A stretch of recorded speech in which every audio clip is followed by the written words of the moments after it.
जी बिस्मिल्लाहिर्रहमानिर्रहीम।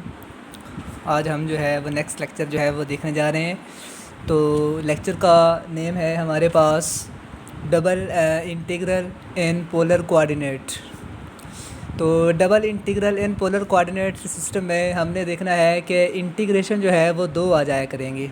ठीक है, तो इसमें इसकी हमने एक्सप्रेस द फॉर्म इसकी देख लीजिएगा। इसकी जो एक्सप्रेस फॉर्म है वो हमारे पास है कि हमारे पास नंबर वन जो है, एक तो जो है फर्स्ट टर्म जो है वो इसमें अल्फ़ा आना होता है, सही है। सेकंड में हमारे पास जो है वो रेडियस आता है, और ये फंक्शन हमारे पास रेडियस के लिए और ये हमारे पास थीटा के लिए। ठीक है, डी आर डी थीटा ये आपके पास रेडियस और एंगल के क्रॉसपोंडिंगली जो है वो एलिमेंट आ जाते हैं। तो इसमें सबसे पहले जो है वो क्वेश्चन हमारे पास नज़र आ रहा है, find the limit of integration of r व theta lie the coordinate r is equal to 1 plus cos theta and r is equal to 1। इस पर उसने कहा है कि just find the limit of integration, यानी कि इसमें जो r दिए गए हैं इसमें हमने जस्ट लिमिट को फाइंड आउट करना है। तो अब इस पर डायग्राम देख सकते हैं कि r इज इक्वल टू 1 है और r इज इक्वल टू जो है वो 1 प्लस कॉज ऑफ थीटा है। तो हम यहाँ से देख सकते हैं कि ये जो आपके पास r जो दिए हैं ना, आर इज इक्वल टू 1 यानी कि 1 के हिसाब से रेडियस, फिर वहाँ आर इज इक्वल टू जो है 1 प्लस कॉस थीटा, यानी कि कॉस में जो कुछ एंगल में वैल्यू पुट करता जाऊँगा तो मैक्सिमम जो है वो 0 है, तो वो 1 यानी कि 2, यानी 1 और 2 के दरमियान में इसने अपना शील्ड देना है। ठीक है, इस डायग्राम को अगर हम समझें तो r is equal to 1 cos theta में अगर आप वैल्यू पुट करते जाएंगे तो आपके पास कुछ इस तरह से एरिया, बाउंडेड एरिया आपको हासिल होगा, जो किस लिमिट तक जा रहा है, वो -π/2 या +π/2 तक जा रहा है, -π/2 से +π/2 तक जा रहा है। तो हम लिमिट में देखेंगे, एंगल हमारे पास -π/2 से +π/2 आ रहा है, और अगर हम जो है रेडियस वाली फॉर्म में देखें तो उसके अंदर हमारे पास जो लिमिट आ रही है वो हमारे पास यही है कि एक तरफ हमारे पास 1 आ रहा है, दूसरा हमारे पास उस कर्व का मैक्सिमम पॉइंट जो लेके आ रहा है वो है r is equal to 1 plus cos of theta. तो अगर तो वैल्यू उसने r की दोनों दी गई हों तो वो दोनों लिमिट होती हैं, और अगर जो है वो इसकी जो है एंगल वाली ना दी हो तो एंगल वाली लिमिट्स को जो है वो हम उसके क्रॉसपोंडिंगली डायग्राम में मौजूद इशिया से निकाल लेते होते हैं। ठीक है, देन हमारे पास जो है नेक्स्ट क्वेश्चन को देखते हैं। उसने कहा है जी कि एवेलुएट द, हमारे पास फंक्शन है कि जो हमारे पास रीजन एरिया है, ठीक है, डबल इंटीग्रल का साइन ऑफ जो है थीटा डी ए। तो हमने इसको भी क्या करना है, फर्स्ट कोऑर्डिनेट मालूम करना है, r इज इक्वल टू 2 है और r इज इक्वल टू जो है सेकंड हमारे पास है r is equal to 2 into 1 plus cos theta. अब देखें बिल्कुल इस तरह का ही क्वेश्चन है, उसमें r इज इक्वल टू 1 था, इसमें r इज इक्वल टू 2 है पहला हमारे पास, और सेकेंडली हमारे पास उसने दिया है 2 इंटू 1 प्लस कॉज थीटा। तो यानी कि ये यहाँ से शुरू होगा और आगे तक जाएगा। अगर डायग्राम की शक्ल बिल्कुल सेम टू सेम बनेगी, क्योंकि 1 प्लस कॉस थीटा इक्वेशन बिल्कुल सेम है, लेकिन 2 साथ लग रहा है यानी कि वो बहुत बड़ा करके बनेगा, ठीक है, एज़ कम्पेयर टू इसके, लेकिन शेप यही होगी आपके पास। तो अगर शेप यही होगी तो ज़ाहिर सी बात है इसमें एंगल भी वही होंगे, राइट। तो हमारे पास ये देखिए, हमने ये क्वेश्चन है हमारे पास, इसको हमने लिखना कैसे है, ये हमारे पास एंगल आ जाते हैं और ये हमारे पास रेडियस की जो है लिमिट आ जाती है। तो फंक्शन हमारे पास क्या है, साइन ऑफ थीटा, और आर आपके पास क्या है, ये हमारे पास होता है आर डी थीटा। ये हमारे पास जो है वो हर क्वेश्चन में साथ आएगा, राइट। तो ये -π/2 से +π/2 को मैंने देखा, देखें इसमें मैंने साथ देखें, अगर आप इस क्वेश्चन में नज़र दोहराएं तो दोबारा से, तो हम यहाँ पे देख सकते हैं कि यहाँ पे मैंने 2 लगाया हुआ है। ऐसा मैंने क्यों कर दिया, -π/2 से +π/2 था तो मैंने 0 लगा के 2 लगा दिया। उसका क्या मतलब है कि यहाँ से यहाँ और यहाँ से यहाँ, अगर मैं सिर्फ यहाँ की बात करूँगा 0 से ये, तो मैं इसको 2 से मल्टीपल कर दूँगा, क्योंकि ये डबल होगा, ये और ये एरिया क्या होगा, डबल होगा, मैं 2 लिख सकता हूँ। लेकिन इस केस में क्या हुआ है कि मैंने -π/2 लिखा ही नहीं है, जस्ट मैंने 0 से π/2 कर दिया। ऐसी क्या रीज़न वजह बनी है कि मैंने लिमिट को कुछ इस तरह से लिख दिया है। देखिए बच्चे, उसकी वजह यह है हमारे पास कि उसने कहा था फर्स्ट कोऑर्डिनेट, उसमें उसने कोऑर्डिनेट का तज़किरा नहीं किया था। यहाँ पे हमारे पास आ रहा है फर्स्ट कोऑर्डिनेट। तो फर्स्ट कोऑर्डिनेट में हमारे पास क्या होता है, सिर्फ ये वाला शेडेड आएगा जिसे हमने 2 लगा के डबल कर दिया था, तो लिहाजा यहाँ पे 2 भी नहीं लगाना पड़ेगा और 0 to π/2 लिख देंगे, यानी कि वो सिर्फ और सिर्फ फर्स्ट कोऑर्डिनेट के लिए हम इसे बोलेंगे, ठीक है। तो देन ये हमारे पास R2 into 1 plus cos theta वैसे का वैसे आ जाता है, और साइन ऑफ थीटा भी आपके पास वैसे का वैसे आ रहा है, ठीक है। एंड देन हमारे पास आर डी थीटा। तो सबसे पहले हमारे पास आर की लिमिट है, आर की इंटीग्रेशन है, हमने साइन थीटा को वैसे का वैसे लिख देना है। आर की इंटीग्रेशन करेंगे आर का स्क्वायर बाय 2, ये हमारे पास उसकी लिमिट को मैंने साथ लिख दिया, और ये डी थीटा रह जाएगा, डी आर इसमें इन्वॉल्व हो चुका है।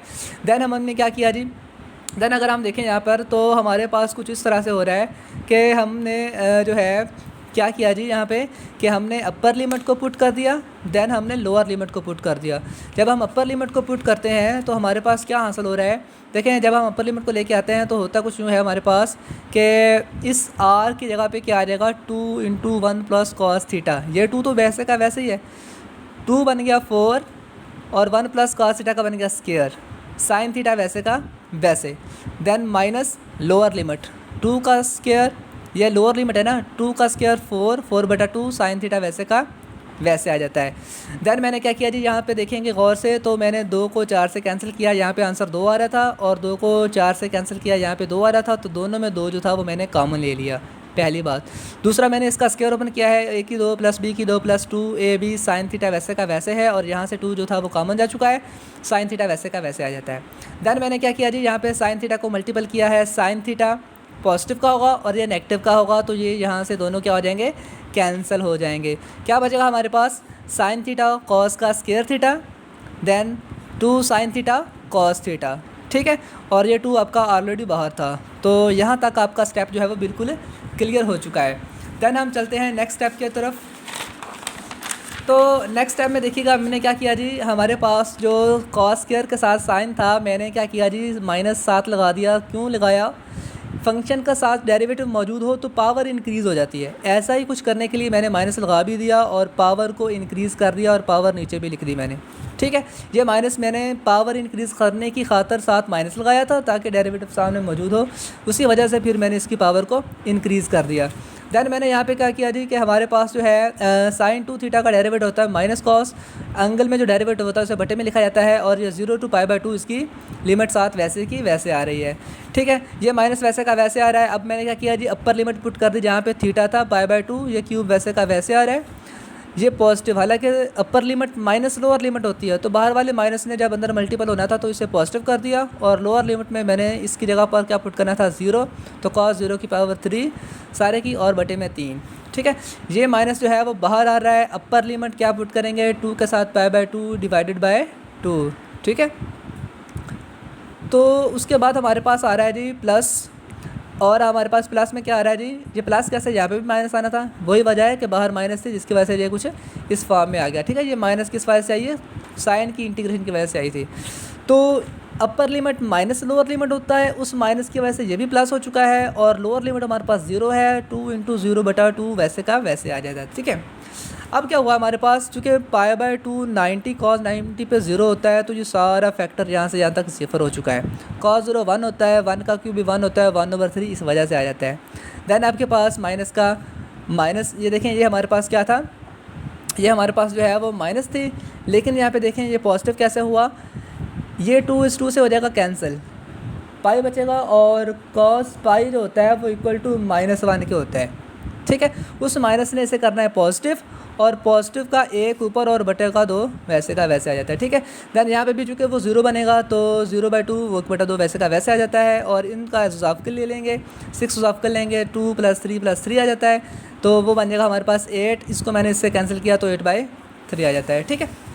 तो ये तो हमारे पास जो है वो कुछ इस तरह से इसको हमने सॉल्व कर लिया है। देन हमने देखते हैं कि हमारे पास जो है वो नेक्स्ट क्वेश्चन जो है उसको हमने किस तरह से सॉल्व करना है। नेक्स्ट क्वेश्चन में वो कहता है कि आपके पास एग्जांपल इस तरह से है कि find the area of three जो है पीटल्ड रोज, ठीक है, पत्तियां हैं फूल की 3, जिसके उसमें r = sin 3 थीटा लिखा हुआ है। कैलकुलेट द फर्स्ट कोऑर्डिनेट, ठीक है, कैलकुलेट द एरिया जो है इन फर्स्ट कोऑर्डिनेट। अब देखें 3 जो है हमारे पास पीटल थी रोज़ की, तो वो मैंने इस तरह की शेप दे दी। उसने कहा है कि जस्ट फर्स्ट कोऑर्डिनेट में से निकालना है, तो मैंने जो फर्स्ट कोऑर्डिनेट में आ रहा था मैंने जस्ट उसको जो है वो एरिया को जो मैंने शेडेड कर दिया ताकि हमें पता चल सके। अच्छा, अब इसमें देखिए हमारे पास r इज इक्वल टू, एक तो ये है, दूसरा उसने r दिया ही नहीं है, तो वो हम r जो है वो ज़ीरो ले लेंगे। एक r ज़ीरो होगा और एक r ये होगा। तो इसके लिए अब हमने एंगल वाली चीज़ जो है वो कैसे निकालनी है, तो उसके लिए अगर आप देखें तो हम यहाँ पे देख सकते हैं कि ये फर्स्ट कोऑर्डिनेट में एंगल जो होता है ना वो 0 से लेके π/2 तक ही होता है, ठीक है। तो लेकिन हमारे पास क्योंकि ये हमारे पास इस तरह से आ रहा है, अगर हम यहाँ पे भी देखें तो मैं साइन ज़ीरो की जगह पे ज़ीरो पुट करूँगा तो sine zero is equal to जो होता है वो ज़ीरो भी होता है और पाई भी होता है। पाई पे भी ज़ीरो होता है और ज़ीरो पे भी ज़ीरो होता है। तो पाई पर जब हम इसको डिवाइड कर देंगे, ये वाला 3 भी इधर के डिवाइड हो जाएगा तो π/3, यानी एक एंगल 0 होगा और एक एंगल होगा π/3। बिल्कुल ऐसा ही किया है, चूँकि इसमें जो है वो रोज़ जो हैं वो 3 थी, ठीक है। तो उसके वजह से मैंने इसे 3 से मल्टीपल कर दिया, या 0 से π/3।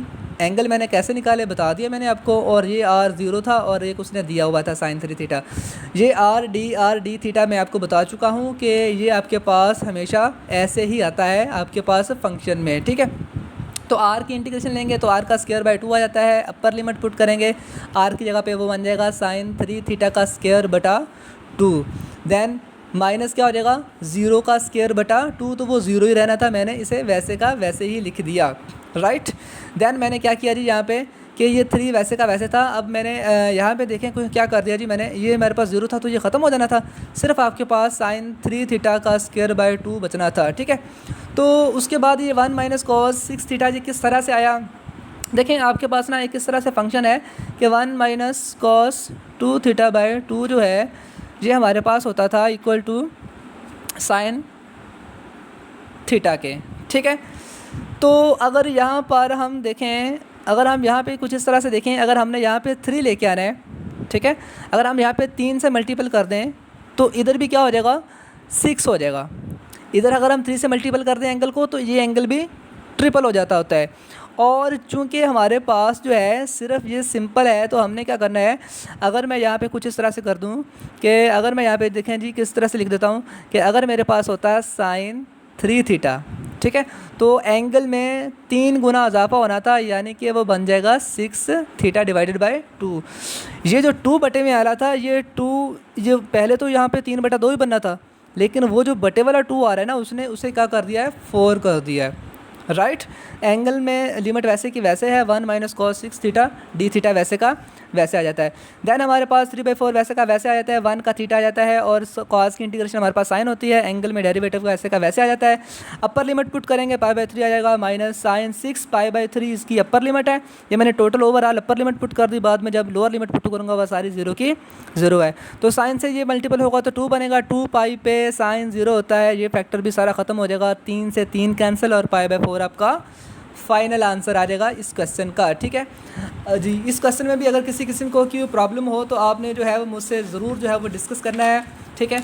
अभी हम जो है इसका मज़ीद जो है और भी 2 क्वेश्चन करते हैं ताकि आपका लेक्चर जो है वो कंप्लीट हो सके। तो देन हमारे पास जो है क्वेश्चन जो है टॉपिक थोड़ा सा चेंज है, उस टॉपिक के भी मैं क्वेश्चन कर देता हूँ कि changing the Cartesian into polar coordinate, कि किस तरह से हम जो है कार्टिजन टू पोलर कोऑर्डिनेट में चेंजिंग लेके आते हैं। देखें एक्सप्रेशन हमारे पास फॉर्म इस तरह से होती है कि अगर आपके पास रीजन हो f(x, y, dx, dy) और देन आप उसे कह रहे हो कि आपने उसे पोलर कोऑर्डिनेट में चेंज करना है, तो क्या होता है, x आपका r cos थीटा में चला जाता है, y आपका r sin थीटा में चला जाता है, और dx और dy की जगह पर आ जाता है r d थीटा, ठीक है। ये आपने सीक्वेंस को ज़बानी याद रखना है, ये हम कार्टिजन टू पोलर में जाने के लिए हमेशा करेंगे। तो हमारे पास क्वेश्चन जो है इसका एक दिया हुआ है हमारे पास कि अगर आपके पास डी रीजन का कोई एरिया निकालने के लिए dx dy और x² + y² बटे में है by changing to polar coordinate in first coordinate. तो फर्स्ट कोऑर्डिनेट का मतलब क्या होता है कि हमने इसे सिर्फ पहले कोऑर्डिनेट के लिए चेक करना है। तो आइए ज़रा हम लिमिट्स को कैसे चेक करेंगे, किस तरह से बदलेंगे। फर्स्ट कोऑर्डिनेट का मतलब है 0 to π/2, ये तो आपका क्लियर होना चाहिए। अब चूँकि उसने लिमिट नहीं दी तो हमने कह दिया कि a to b में वो अपने आप को चेंज करेगा, ठीक है, a to b में अपने आप को चेंज करेगा। किस तरह से चेंज करेगा, देखें उसने चूँकि हमें किसी तरह की कोई भी लिमिट नहीं दी, तो अगर हम किसी भी कर्व को लेके आएंगे, चूँकि हमारे पास पोलर कोऑर्डिनेट कुछ इस तरह से बनते हैं in the form of circle में, तो हमारे पास कुछ a और b का रीज़न आ जाएगा कुछ, जिसे हम वो क्वेश्चन में जो है वो पूछ रहा है, ठीक है। तो देन हमसे जो है हमने क्या किया जी, हमने x² + y² हमने एक फार्मूला पढ़ा था, ठीक है, कि r = जो होता है अगर हम देखें तो आर इज इक्वल टू होता है, sorry x is equal to जो होता है वो होता है हमारे पास आर कॉस थीटा, और वाई इज इक्वल टू होता था हमारे पास आर साइन ऑफ थीटा। अगर हम दोनों के स्क्वायर लेके ऐड कर दें तो एक्स का स्क्वायर प्लस वाई का स्क्वायर, आर का square sine theta plus r का स्क्वायर कॉस थीटा, तो आर का स्क्वायर कॉमन लेने से sine square plus cos square is equal to 1 हो जाता था। यहाँ से हम x square plus y square की जगह पर आर का स्क्वायर पुट कर देंगे, ठीक है। और वो वाला जो आर है वो ऊपर वाला आर जो है इसकी जगह पर आर डी थीटा वैसे का वैसे ही आना था। देन हमारे पास क्या है जी कि देन हमारे पास कुछ इस तरह से होगा हमारे पास कि इसमें हमने क्या किया जी, एक आर इस आर से हो जाएगा कैंसिल, ठीक है, 1/r रह जाएगा, और 1/r की इंटीग्रेशन जो होती है वो लॉग में होती है, और upper limit minus lower limit मैंने साथ वैसे की वैसे लिख दी है। देन अपर लिमिट हमारे पास जो है वो b, और लोअर लिमिट हमारे पास जो है वो a। तो log b minus log a log की प्रॉपर्टी होती है कि जब माइनस हो रहे हो तो उसे बटे में लिखा जा सकता है, ठीक है। देन इसके साथ अब किसी भी जो है वो एंगल वाला फंक्शन नहीं है जिसमें हम कह सकते हैं कि जैसे हम इसकी एंगल के हिसाब से थीटा के हिसाब से इंटीग्रेशन करेंगे तो उसका जस्ट थीटा आएगा, और थीटा में लिमिट पुट करेंगे तो वो हमारे पास कुछ इस तरह से होगा कि π/2 log b/a, एंड देन जब ज़ीरो पुट करेंगे सीटों में तो वो सारा ज़ीरो कर देगा इसको। तो ये कुछ इस तरह से हमारे पास π/2 log b/a हमारे पास इसका फाइनल आंसर आ जाएगा, ठीक है। तो इसका एक और क्वेश्चन कर देते हैं हम ताकि जो है आप इसे अच्छे से समझ सकें। तो नेक्स्ट क्वेश्चन जो है वो हमारे पास इस तरह से है कि एवेल्यूएट द है हमारे पास फंक्शन, तो जिसमें हमने कहा है कि एवेल्यूएट करें फंक्शन को, और फंक्शन हमारे पास है कि 0 to 1 है, और a2 जो है वो हमारे पास 1 माइनस एक्स स्क्वायर रूट है x square plus y square d x d y, and इसमें कहा है कि changing to polar coordinate the region is bounded by 0 जो है y जो है वो 0 से बड़ा और 1 माइनस एक्स स्क्वायर रूट से छोटा है, एंड x जो है वो 0 से बड़ा और 1 से छोटा है। तो बाय ये कंडीशन भी हमारे पास मौजूद है, अभी हमने पिछले ही क्वेश्चन में देखी है कि x square plus y square जो है वो हमारे पास आर स्क्वायर, यानी कि अगर हम स्क्वायर रूट लें तो वो इक्वल टू आर है। तो इनमें चूँकि कंडीशन जो है वो इक्वल टू आर भी है तो मैक्सिमम जो है वो आर की वैल्यू हमारे पास 1 आ जाएगी, ठीक है, और मिनिमम वैल्यू हमारे पास क्या आ जाएगी 0 आ जाएगी। तो एक लिमिट उसने हमें ऑलरेडी दी हुई थी 0 to 1, हमें पता है कि 0 to π/2 जो है हमारे पास मैक्सिमम वैल्यू 1 की जो है वो 0 से π/2 तक आती है, ठीक है। और -1 होता तो हमने -π/2 लगाना था, यानी कि वो -1 तक होती है, ठीक है। तो x square plus y square की जगह पे आना था आर का स्क्वायर, और डी एक्स डी वाई की जगह पे हम जानते हैं वो होता है आर डी थीटा। तो वो r/d थीटा एक वो वाला आर, ठीक है, और एक वो वाला आर, और एक हमारे पास आर का स्क्वायर इसकी वजह से जो बना वो बन जाएगा आर की 3, ठीक है। फिर आर की 3 की इंटीग्रेशन लेंगे तो आर की 4/4, देन हमने अपर लिमिट पुट की तो वो 1 का जब पावर 4 होगी तो वो 1 का 1 ही रह जाएगा, और 0 में पुट करेंगे तो वो 0 कर देगा। तो 1/4 हमारे पास जो है वो अपर लिमिट हासिल हो जाती है, ठीक है। तो 1/4 मैंने कॉमन ले लिया, हमारे पास 0 to π/4 की लिमिट आ रही है, डी थीटा हमारे पास वैसे का वैसे है, ठीक है। जब मैं इसमें हमारे पास कुछ भी नहीं था तो इंटीग्रेशन लेंगे तो वो थीटा आ जाएगा, थीटा में जब मैं लिमिट पुट करूँगा अपर लिमिट π/2 है माइनस लोअर लिमिट जो है वो 0 है। तो ये कुछ इस तरह से बनेगा हमारे पास अपर लिमिट हमारे पास π/2, लोअर लिमिट हमारे पास 0, और साथ में हमारे पास जो 1/4। तो ये हमारे पास जो है क्या बन जाएगा, पाए ऊपर का वैसे रह जाएगा, और ये बन जाएगा हमारे पास 4 को 2 से मल्टीपल करेंगे तो वो 8, ठीक है। तो इस तरह से हमारे पास जो है π/8 जो है वो हमारे पास फाइनल आंसर आ जाता है इसका, ठीक है। तो अगर आपको किसी भी किस्म की कोई कन्फ्यूज़न हो तो आप मुझसे जो है वो व्हाट्सएप पे जो है इसकी जो है वो एक्सप्लेनेशन पूछ सकते हैं। अगर आपको किसी भी क्वेश्चन में प्रॉब्लम हो तो नंबर आप मेरा नोट कर लीजिएगा, ठीक है। ओके, अल्लाह हाफिज़।